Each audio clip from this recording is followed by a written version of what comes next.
Alhamdulillah kita bersyukur kepada Allah Subhanahu wa taala yang masih memberikan kita fursah azimah, yaitu kesempatan yang mulia. Kita berkumpul di majelis yang insyaallah penuh dirahmati oleh Allah Subhanahu wa taala. Salawat dan salam tak lupa kita kirimkan kepada junjungan kita Nabi besar Muhammad sallallahu alaihi wasallam. Yang mudah-mudahan berkat perkumpulan ini kita diberikan syafaat oleh Nabi besar Muhammad sallallahu alaihi wasallam. Amin ya rabbal alamin. Kita melanjutkan pelajaran daripada Qawaidul Aqaid, yaitu kaidah-kaidah daripada akidah. Qala musannif rahimahullahu ta'ala wa nafa'na wa bil ulumi masyayikh wa bil ulumi talamidati fid dar radhiyallahu anhu wa ankum ila an qal wa annahu alaihi salatu wassalam sadiqun fi jami' ma akhbara bihi 'anillahi ta'ala. Dan bahwasan sesungguhnya Nabi besar Muhammad sallallahu alaihi wasallam benar-benar menyampaikan seluruh apa yang dikabarkan kepadanya daripada Allah Subhanahu wa taala, minas sirat, daripada jembatan siratal mustaqim, wal mizan, timbangan, wal haud, dan telaga. Bahkan dalam sebuah riwayat disebutkan syarbatan hani'atan la nazmau ba'daha abada. Orang yang meminum daripada telaga Kautsarnya Nabi Muhammad tidak akan pernah merasakan haus untuk selama-lamanya, walaupun sudah di surga. Artinya tidak ada nikmat yang lebih nikmat daripada meminum telaga Kautsarnya Nabi besar Muhammad sallallahu alaihi wasallam. Apalagi ketika minumnya dituang daripada tangan Nabi Muhammad sallallahu alaihi wasallam. Mudah-mudahan kita bisa minum daripada tangannya Nabi besar Muhammad sallallahu alaihi wasallam. Wa ghairi dzalika min umuril akhirah, dan begitu juga masih banyak lagi perkara-perkara yang berhubungan dengan akhirat yang disampaikan oleh Nabi Muhammad daripada Allah Subhanahu wa taala. Wal barzakh, alam barzakh. Kita harus beriman dengan alam barzakh. Adapun bentuknya wallahu a'lam bishawab. Bagaimana rupanya wallahu a'lam bishawab. Karena kita hanya dituntut beriman kepada hal yang gaib walaupun kita tidak pernah melihatnya. Wa min su'alil malakain, dan kita disuruh beriman dengan pertanyaan-pertanyaan malaikat. Artinya ketika nanti kita meninggal, ada dua malaikat yang bertanya kepada kita. Baik kita yang meninggal dikubur di tanah, ataupun hancur dimakan belatung, ataupun tenggelam di lautan, mau bagaimanapun bentuknya, dikubur atau tidak, tetap dipertanyakan, tetap ditanya oleh dua malaikat. Saya teringat dulu ketika belajar sama Ustaz Ridwan Labalwa, ada pertanyaan, ya pertanyaan-pertanyaan orang bahlul lah. Apa pertanyaan dari kitab itu? Bagaimana mungkin malaikat bisa datang kepada orang yang tidak dikubur di kuburan? Ini kan pertanyaan yang orang tak belajar. Malaikat itu bisa datang kemana saja walaupun tidak dikubur kuburan. Malaikat Israel, Pak. Ente sebelum dikubur didatang sama dia, masih hidup, lagi naik motor, tahu-tahu malaikat tepuk tangan, tepak, meninggal jalan. Artinya apa? Malaikat ini tetap datang dimanapun kita berada. Wabil khusus kedua malaikat ini, mau kita dikubur atau kita dihanyutkan, atau kita dalam keadaan busuk sudah di tengkorak, sudah tidak dikubur, tetap dua malaikat ini bertanya. Bagaimana caranya? Wallahu a'lam bishawab. Kita dituntut untuk beriman. Bagaimana caranya? Hanya Allah yang tahu. Wa adabil qabr, dan adab kubur ini nyata. Kita dulu diceritakan sama Habibul Thahar, dulu ada orang tak percaya dengan adab kubur. Dia minta gali pas hari Jumat, dia minta gali kuburan untuk dia itu dikubur di situ. Tapi katanya tidak usah dikubur pakai tanah, ditutup sampai pakai pelepah kelapa saja. Masuklah orang yang tidak percaya tadi daripada azab kubur. Ditutup pakai pelepah pisang, pelepah apa namanya, kelapa. Ditutup. Ditinggal yang nutup ini pergi sholat Jumat. Yang tidak percaya tadi dikubur. Begitu orang yang menutup pakai pelepah kelapa tadi kembali dari sholat Jumat untuk membuka daripada kuburan yang di dalamnya ada orang yang tak percaya dengan adab kubur, begitu dia lihat terperanjat, begitu dia lihat terbelalak mata, belakang penuh dengan sembatan malaikat, diangkat dia seolah-olah dia ini sudah dalam keadaan sakaratul maut. Padahal belum. Saking takutnya dia melihat wujud daripada malaikat mungkar dan nakir ketika datang kepada dia. Badannya melepuh. Begitu ditanya sudah agak sadar, bagaimana? Adakah siksa kubur? Tak mungkin dia lagi tak mau menjawab. Adalah, dia bilang. Ya, jadi kalau tak percaya, datang aja ke kuburan. Nanti kita bantu anak-anak pesantren ini, ya. Anak-anak pesantren ini bantu kita gali, nanti kita kubur. Nggak usah pakai tanah, pakai pelepah kelapa saja. Kalau nggak percaya, ya. Kamu mau coba? Ya. Oh, terus bagaimana? Orang yang tidak dikubur tetap dia dikubur atau dihanyutkan atau dibakar sekalipun tetap ada namanya azab. Tapi bukan azab kubur lagi namanya.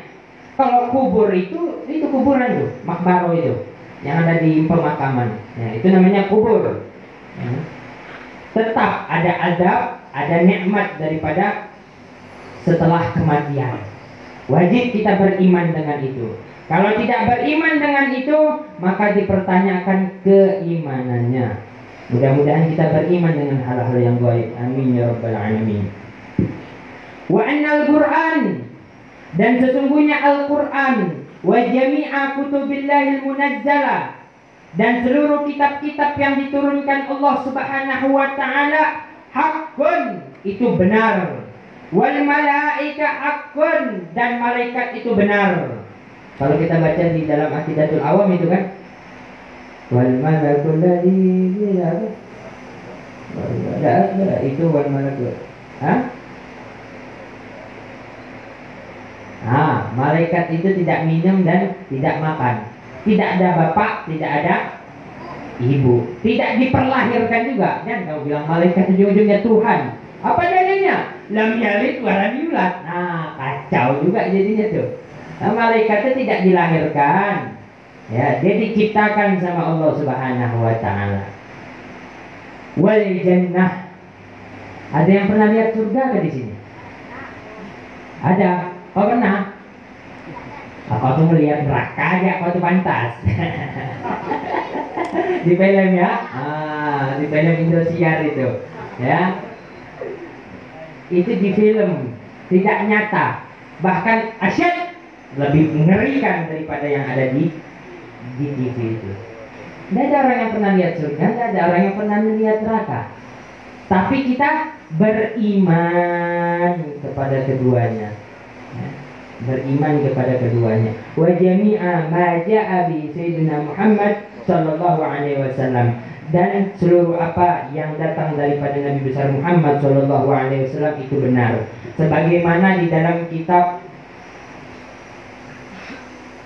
Adhkar itu kan biasa ba'da subuh, ba'da maghrib itu kita baca anak pesantren, itu namanya Aqidah Al-Habib, tidak sakrannya ya, wa ba'du fa innahu alhamdulillah qatarina billahi rabba wa bil islam dina wa bi muhammadin sallallahu alaihi wasallam nabiyya wa rasulah wa bil qur'ani imama wa bil ka'bati qiblatan wa bil mu'minina ikhwana wa tabarra'na min kulli din yukhalifu dinil islam wa amanna bi kulli kitabin indallah wa bi kulli rasulin arsalallah wa bil malaikati wa bil qadri khairi wa syarri wa bil yawmil akhir wa bi kulli ma jaa'a bi sayyidina muhammadin sallallahu alaihi wasallam anillah ala dzalika nahya wa 'alaiha namut wa biha nub'adu insyaallah ta'ala minal aminin alladzina la khaufun 'alaihim akhir. Itu apa sih fadilahnya? Untuk memperkuat iman. Nah, kalau malas mungkin terlalu panjang, bacalah sering-sering la ilaha illallah. Sebagaimana hadis Nabi Muhammad, jaddidu imanakum aktsiru min qouli la ilaha illallah. Kalau itu khusus anak pesantren saja, karena terlalu panjang ya. Kalau orang-orang awam baca-bacalah la ilaha illallah. Kemudian ini yang terpenting juga ini. Kita masuk ke fasal furudul wudu. Furudul wudu, anak pesantren ya bosan mendengarnya. Tapi daripada salah satu bentuk orang yang berilmu adalah dia tidak pernah bosan dengan apa yang dia tahu. Anak pesantren tahu ketika belajar, coba selesai belajar, hilang sudah tuh. Ya. Furudul wudu, fardu wudu itu cuma ada 6. Ini penting kalian dengar, karena capek-capek sholat 200 rakaat, 700 rakaat, tapi tak tahu ada 6. Saya sebut daripada fadilah berwudu. Di dalam kitab Fawaidul Mukhtarah, Allah mengatakan kepada Musa, ya Musa tawadda, wahai Musa berwudulah.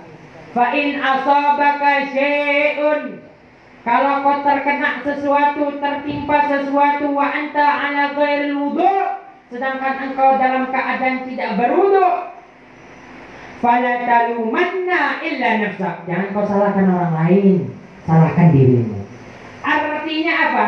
Wudu ini menjaga seseorang daripada mara bahaya. Lazimkan wudu walaupun wajibnya saja. Dan yang akan disebutkan ini adalah daripada fardu atau wajibnya saja. Apa itu? Yang pertama, niat. Apa sih niat? Niat itu kalau dalam bahasa Indonesia sama saja. Niat kemana kau? Mau sana aku, niat ke sana. Sama. Sedangkan di dalam syariat, di dalam ilmu fikih, an-niyat qasdu syai'in muqtarinan bi fi'lih, yaitu berniat, bermaksud dengan berbarengan dengan ibadah tersebut. Kita mau sholat, Allah, ketika Allah itulah niat disebutkan. Allah, apa niat sholat? Usolli fardhu dhuhri. Selesai, enggak usah panjang-panjang. Enggak usah kalau ditanya usolli fardhu dhuhri 4 rakaatin, panjang betul, nanti kamu susah. Kita ini mempermudah, bukan mempersulit. Ya. Kalau ada ustaz bilang ente hafal usolli fardhu dhuhri 4 rakaatin mustaqbilan, woi capek juga pembacaan itu. Allah, panjang betul. Saking banyak. Usolli fardhu dhuhri kalau makmum. Usolli fardhu dhuhri makmuman lillah. Usolli fardhu dhuhri makmuman. Selesai, sah. Enggak usah, bukan saya melarang, itu sunnah. Ya, itu sunnah. Usolli fardhu dhuhri 4, nyebutin rakaatnya, rakaat mustaqbilan ngadap kiblat. Nah, itu cuma sunnah. Lillahi ta'ala cuma sunnah. Karena apa? Ketika seseorang nanti ketika takbiratul ihram nanti menyebutnya tidak pas kalau terlalu panjang, atau pas saya pakai bahasa Indonesia, pakai bahasa tidung gak kamu? Boleh, sah. Niat berwudu, saya niat wudu, selesai. Tapi berbarengan dengan membasuh muka, sebagaimana di dalam kitab Matan Safinatun Najah, wa ma'alluha al-galab wa talaffudhu biha sunnah wa waqtuha inda awalin juz'in minal wajh. Ketika pertama kali membasuh muka, ambil air, niat dulu dalam hati, selesai. Jadi nggak usah banyak. Nawaitul doa rabbil adza asfari fardhillah. Panjang betul, kesian kan. Kecuali anak pesantren. Kalau orang awam jangan kita persulit. Kalau anak pesantren kita persulit ya, biar dia tahu. Karena dia belajar. Ya. Kalau anak pesantren orang-orang luar, saya niat wudhu beres, selesai. Jadi nggak usah lama-lama. Ambil air, saya niat wudhu, baca dalam hati gitu, berbarengan. Selesai. Adapun melafazkannya sunnah usolli usolli fardhu dhuhri arba'an ila akhir atau nawaitu wudu ala rafil adza ila akhir, itu melafazkannya sunnah. Apa sih bedanya dengan azam? Niat dan azam ini berbeda. Kalau azam itu rencana, kalau di dalam ilmu fikih. Sedangkan niat di dalam ilmu fikih muqtarinan bi fi'lih, berbarengan dengan perbuatan amal ibadah. Loh saya baca di Al-Quran, wa idza qumtum ila shalah faghsilu. Tidak ada tuh niat di situ. Niat ini dalilnya di dalam hadis. Innamal a'malu binniyat. Ente sampai mati baca Al-Quran, ada di situ. Nah, ada dua. Ada satu yang diambil dari hadis, yaitu niat. Kemudian ghuslun wajh, membasuh muka dari atas sini sampai sini. Kalau macam abang di belakang tuh berewok kan, itu basuh ya begini. Jangan paksa masuk karena tebal. Lain kayak abang Rijal belakang itu wajib dia sampaikan di brainwalknya itu. Wajib. Kalau dia tak sampaikan, tak sah dia punya wudu, tak sah dia punya sholat. Jenggot, ada jenggot. Sampaikan. Kalau masih tipis, dengan jarak beginilah. Kalau jarak begini dia tidak kelihatan kulitnya, berarti itu khafif, tebal. Kalau jarak begini masih kelihatan kulit, namanya khafif, tipis. Itu wajib menyampaikan air. Langsung. Adapun tangan, membasuh tangan itu sunnah. Membasuh tangan hukumnya sunnah. Kemudian ghuslul yadain ma'an mirfaqain, membasuh tangan sampai siku. Ulama bingung. Bukan bingung, berbeda pendapat. Ulama bingung. Kalau saya bingung wajar. Ini ulama bingung tidak mungkin. Saya bingung wajar. Ulama tidak mungkin. Ada yang bilang ini, ada yang bilang ini, ada yang bilang ini. Bingung kitanya. Akhirnya kata ulama dilebihkan saja. Ikhtilaf keluar dari ikhtilaf. Ihtiyatan, untuk berhati-hati. Jangan pas di sini, di garis ini. Kasih lebih sedikit. Kasih lebih. Ya, anak pesantren. Nah, tuh kalau ngantuk-ngantuk begitu tuh, macam sian itu. Ini. Macam samping itu. Nah, kalau dia sholat itu tidak sah itu. Kenapa? Ngantuk sambil belajar. Hati-hati kau. Ujung-ujung sholat tak tahu, ditanya bapakmu apa rukun, bagaimana berwudu. Tak aku tahu pak. Oh, tidur pak. Nah, kacau jadinya itu Bais. Ya. Biar kau sukses. Ya. Jadi jangan tidur kalau belajar, kacau nanti. Kemudian mashu syai' min ar-ra's. Kalau rambutnya panjang, perempuan khususnya, ya, perempuan jangan basuhnya di samping sini yang rambutnya panjang, tapi di tempat tumbuh, baik di belakang, di depan, di samping, tempat tumbuhnya rambut, ya, di kepala. Kalau perempuan itu botak atau laki-laki itu botak, aman lah. Kau basuh ya begini, kau tuang dia. Nyangkut dan air, salah saja. Sah, ya. Tidak usah sulit-sulit kita beragama, ya. Yang penting tahu saja. Kemudian,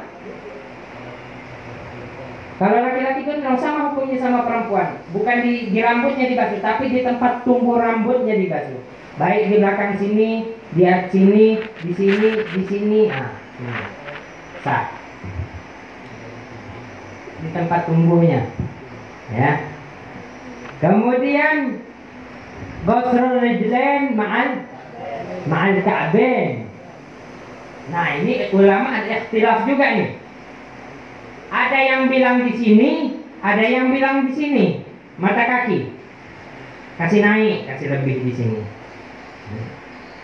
Karena nanti di hari kiamat Nabi Muhammad membanggakan umatnya daripada basuhan wudhu yang lebih. Kasih lebih lah berwudhu, kasih lebih. Kalau berwudhu kepala kasih lebih, kasih basah betul-betul rambut tuh. Ya. Tapi jangan sampai ujung-ujung nanti kuning pula songkok kena basahnya. Nah itu pula jangan, kasih kering dulu. Tapi jangan kamu keringkan, biar kering sendiri. Makruh hukumnya kalau kamu keringkan rambut atau kasih kena kipas, handuk. Jangan, biar dia kering sendiri. Kemudian at-tertib, kemudian berurutan antara niat dengan basuh wajah, kemudian tangan tidak boleh di sela-sela, ya, tidak boleh di sela-sela. Paham tuh? Ya, kalau tidak tahu tolong bertanya, masalah wudhu ini penting. Ya. Jangankan anak orang luar, Pak, anak pesantren kadang tidak tahu berwudhu, Pak. Mohon maaf saja karena tidur belajarnya. Karena belajar pagi, belajar fikih ini subuh, Pak. Jarang ada orang belajar fikih itu siang. Karena daripada dalam kitab Fawaidul Mukhtarah, orang yang belajar fikih di waktu pagi, di waktu siang, itu bagaikan orang yang mempertumpul dia punya otak. Pagi itu nahu, kalau orang belajar nahu di siang hari tumpul otaknya. Makanya sudah kita punya tertib, diatur ulama. Apa kitab yang bagus dibaca? Luar biasa ulama kita ini. Ya, mudah-mudahan manfaat. Mudah-mudahan manfaat semuanya, mudah-mudahan bisa kita amalkan semuanya. Wallahu a'lam. Assalamualaikum warahmatullahi wabarakatuh.